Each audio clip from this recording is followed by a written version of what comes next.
ओ साहिब जनता का वोट चुराना माफ करने के काबिल नहीं है। साहिब जनता का वोट चुराना माफ करने के काबिल नहीं है। ईवीएम का जो आया जमाना आजमाने के काबिल नहीं है।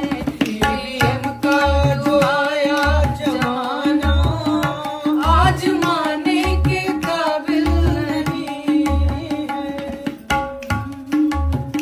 ओ मैंने बोला कि ईवीएम हटा लो, पहले मुस्काए फिर हंस के बोले।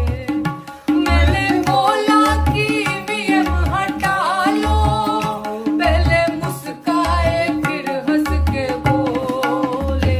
मेरी गवर्नमेंट इसी से बनी है, मैं हटाने के काबिल नहीं हूँ। मेरी गवर्नमेंट इसी से बनी है, मैं हटाने के काबिल नहीं हूँ। मेरी कुर्सी इसी पे टिकी है, डगमगाने के काबिल नहीं है। मेरी कुर्सी इसी पे टिकी है, डगमगाने के काबिल नहीं हूँ।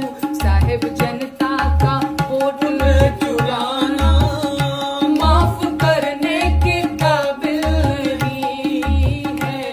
ईवीएम का जो आया जमाना आजमाने के काबिल नहीं है। एक लाइन और सुनाऊं क्या? हाँ, सुनाइए इरशाद। ऐसे इरशाद इरशाद करते रहिए। इरशाद। ओ मैंने